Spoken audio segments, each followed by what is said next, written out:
And it's very interesting because when you think of human resources, you think of recruitment and hiring practices, firing, you think of maybe benefits and pay, you think of training and development, employee relations stuff. We certainly want to keep the managers out of jail. That's one of the areas that were very effective. But the reality is, when you really boil down to it, the fundamental purpose of human resources starts with a very good and solid HR audit. Because an HR audit is the first place to look at the company's health of the organization. And it's another place where we look at fact from fiction. So we're going to talk about that, right? What's the first mistake that employers make with regard to an HR audit? Not doing it. Yes! Yes, yes, yes. I'm just going to go over here. I don't want that. Not doing it. Not doing it. Do you know how many clients I have that they think, oh, the laws aren't going to affect me. I'm going to put my head in the sand. It's not going to happen to me. Or they don't know what they don't know, so they don't do it. And they don't realize how important an audit is.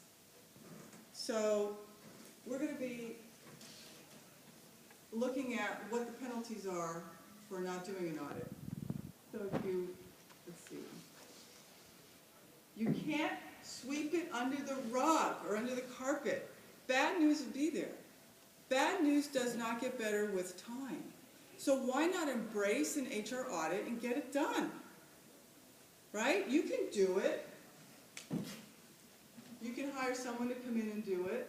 But the reality is you really need to know what the discrepancies are and what the inconsistencies are in your company. Because penalties can be assessed. Right? Employees can file suits. Remember what I said a few minutes ago, your employee knows more than you do about the policies and procedures. I'm telling you. They do. If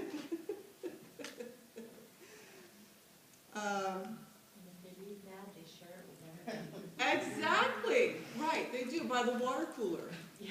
Absolutely, yeah. So an HR audit uncovers the three, I like to say three things. Best practices, it's effective, and it's legal. So an example for that is, let's say that you have a vacation and sick leave policy. And maybe you want to move it to PTO. There's nothing wrong with that, right? There's nothing wrong with that. You can absolutely do that.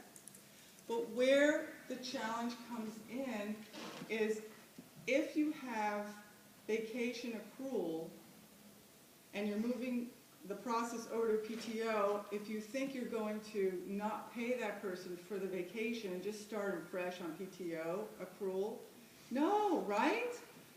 Because we know in the state of California, you have to give every employee their vacation that's earned because it's a benefit. We learned that in 1985 with our lawsuit. It was a huge lawsuit. So you have to make sure that the policy is effective, best practices, which is the PTO plan, it's a best practice, effective, and it has to be legal. Another example could be, you're an employer with 50 employees. No, you're an employer with 40 employees. And you grow to 60 employees. Should you have an FMLA sick for leave? Should you have FMLA sick for leave? Mm-hmm. Yes, you should. Yes, you should. But what if you don't implement it? Because you just didn't. Because we were 40 and now we're 60, but maybe we didn't know that we needed to implement policies. Now that you're over 50, ding, ding, ding, you're responsible for a lot of policies. Do you know that there are 18 leave of absences in the state of California that you have to adhere to if you're 50 employees or more? 18. So that could be an illegal practice because you're not offering all the policies that you should.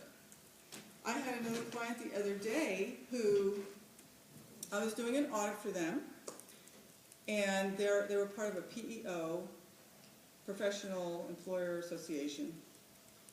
And the PEO also had paperwork for their employees, which was in their personnel file. So I was reading the documents and I noticed the drug testing policy. And in reading the policy, at the end, before every employee, and 350 employees, before every employee signed this document, it said that they could randomly drug test you at any time. Now, we all know in the state of California, that's illegal. You cannot do random drug testing. There's a certain margin of classifications that falls into in California, and there's like 4 classifications, that's it. One's DOT, when you're driving trucks, and that's managed by the state.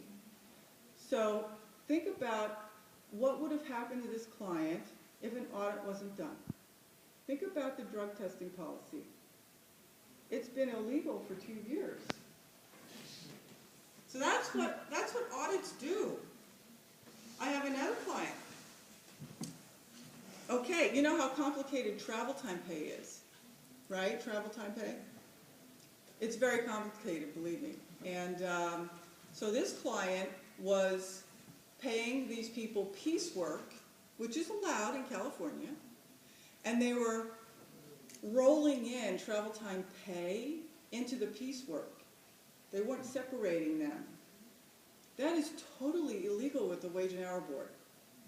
Absolutely bad practice. How did we find out? HR audit. So that's how wonderful HR audits are.